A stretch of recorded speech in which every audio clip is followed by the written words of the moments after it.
questions from the floor then, please. So gentleman here, and then we'll go to gentleman there. Okay. I'm John Godfrey. I'm the chairman of the Gatwick Airport Consultative Committee. One of the proposals which Sir Howard Davis makes in his report is that at Heathrow, and possibly thereby by extension to other airports, community engagement forums should be created. I'd be interested to hear what the reaction is of the speakers to that suggestion, and for their views on how the work of any such community engagement forum would interact with that of the existing Airport Consultative Committee. I think the detail of the Community Engagement Forum is still to be worked out. But I would see that as, I think the consultative committees are, as you know, John, the consultative committees are broad, they're diverse, they're information sharing, they may be to some extent there to hold the airport to account. I think the Community Engagement Forum, I would see as much more practical engagement, practical communication on how things can move forward. So, for example, if we're looking at respite, I don't think that would be a question for the consultative committee because it's too diverse for that, but it would be a way where local authorities, local communities, the airport could work out in some detail just what respite is desirable, what respite is practicable at a particular airport. We have 100,000 supporters. They're all pro-expansion, but they have mixed opinions on things from the night flights to community engagement. I don't know what most of them think about the Community Engagement Board per se, but in general it seems like a good idea. I'm going to make an overall comment in terms of the conditions because there may well be other questions on this. I think someone told me that in addition to a 350-page report, Davis published about another 40 reports totalling, I think, nearly 6,000 pages. I haven't read them all yet, so I'm not going to be in a position to comment on the detail of some of the proposals.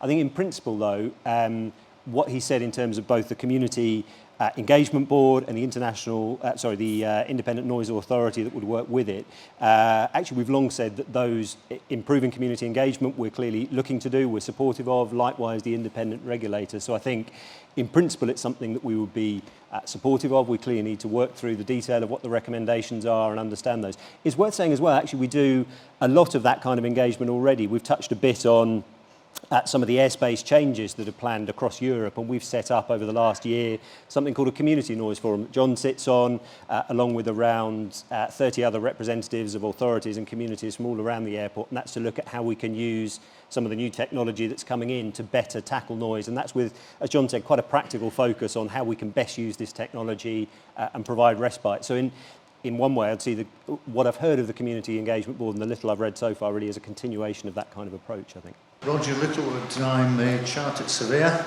I come from the Pennines of Yorkshire, and living where I do, you can hear a pin drop. So I have every sympathy with objectors, or the vocal minority, shall we say, to the expansion of Heathrow. However, I'd like to ask a question to the panel, and this is it not time now for the vocal minority to simply accept expansion of the airport and accept the cost to them of that expansion for the wider benefit of the UK in entirety?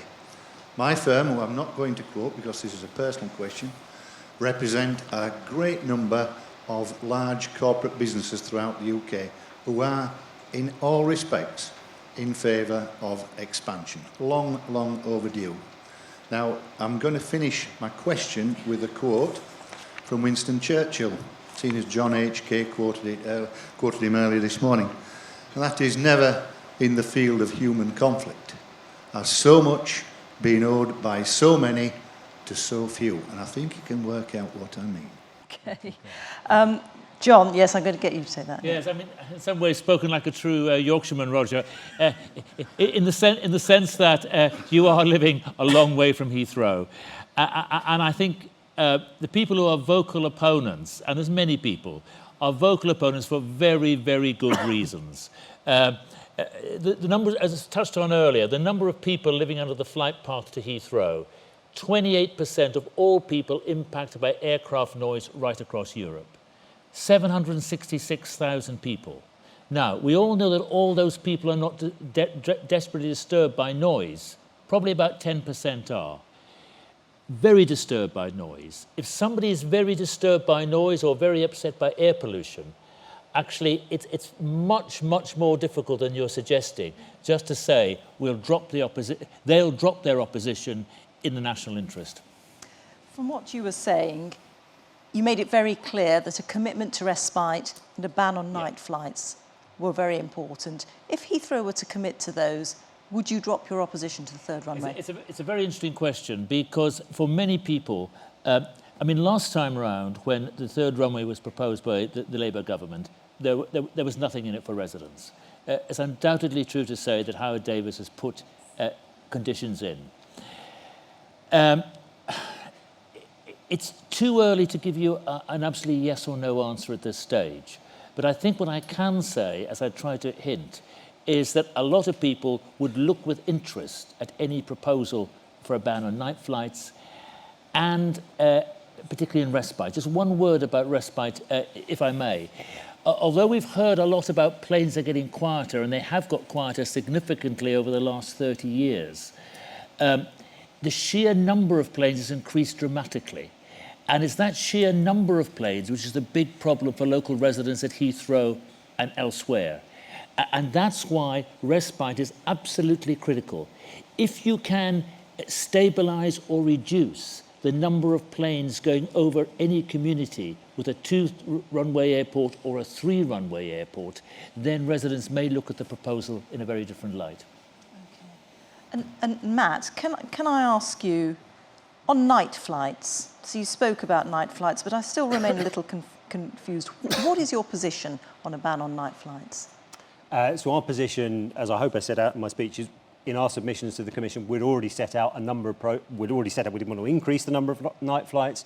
We'd set out a number of measures to reduce the impact of night flights. The Commission has gone further than that in recommending a ban. And as John said earlier, I know that you'll want me to give a clear yes or no answer. I'm not going to give that today. We need to study the report in detail. As I said, 6,000 pages, including some detailed study of the impact of night flights. What I would say, though, is we recognise a balance needs to be struck. And as John said earlier, we are confident that looking at the package of measures in the round, we can strike a balance that will work for us and will work for local communities and respond to the kind of issues that John Stewart's flagged.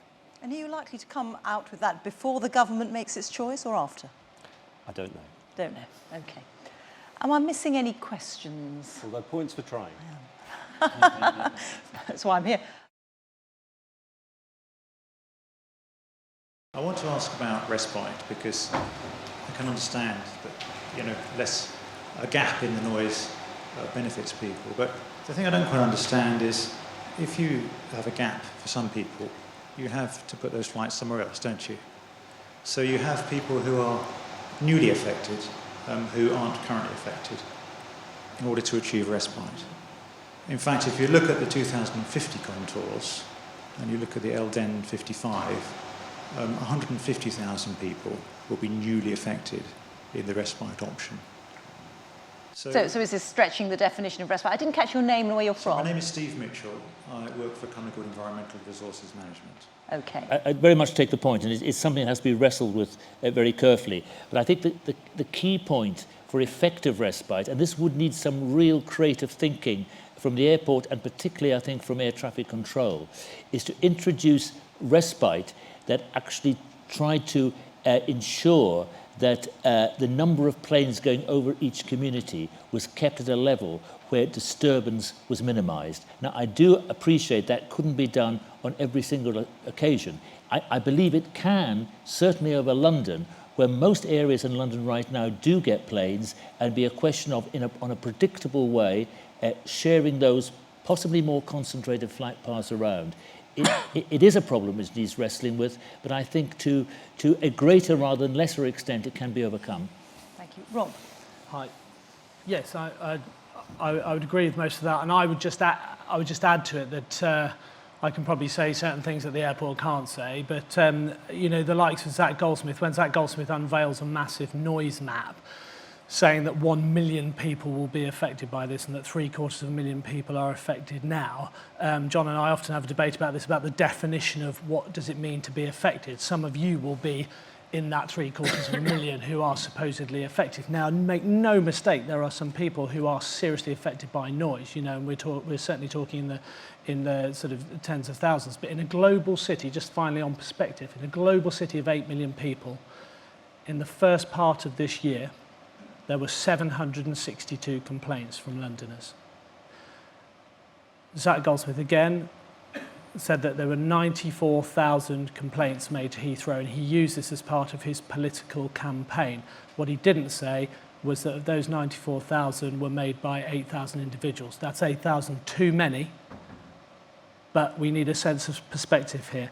And 27,000 complaints were used by 50 people using computer software to generate automated responses. So there is an issue, but some of the campaigners, we are not going to get a serious debate about this while this issue is being taken and politicised and, in my view, exaggerated. But respite, absolutely. Okay, thank you. And we've got one question down here, and this will be the last question. Thank you. My name is Mark Hinge from Purple Parking. Although I'm here on a business capacity, I also happen to live in the village of Longford, which is actually nearer to the airport than Neil's village of Harmondsworth. So just to take exception to his point that he's living nearest the airport than anyone in the room. One point was to Neil, but he appears to have left the building, was to counter the argument, is the majority of residents are in favour of Heathrow.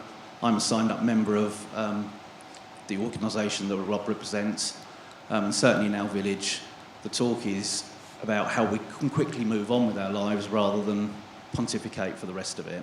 So the question really is, in terms for local residents, is at what stage do we believe that the compensation packages will become available in terms of the planning between now and 2025? Okay, thank you. I Matt. didn't quite hear that last question. The questioner wanted to know at what stage will the compensation packages become available for those who will be affected. So, Matt, if you take that. And thanks for the question. So I'll be honest, I can't give you a clear answer to that today because we've only just got the Commission's report. We need to go through all of that. One of the Commission's conditions was to encourage us to make our offer, I think, available as soon as there was a government decision or as soon as possible. I forget the exact form of words. So they were clearly looking for us to move swiftly on this. We'll need to take stock of that.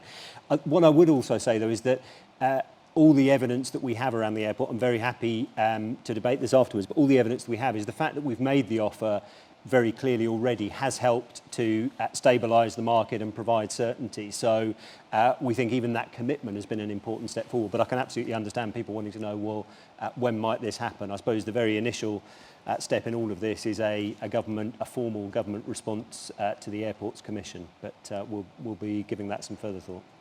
Okay, thank you very much. I'm going to draw the session to a close. Thank you very much, John, Matt, Rob. Thank you.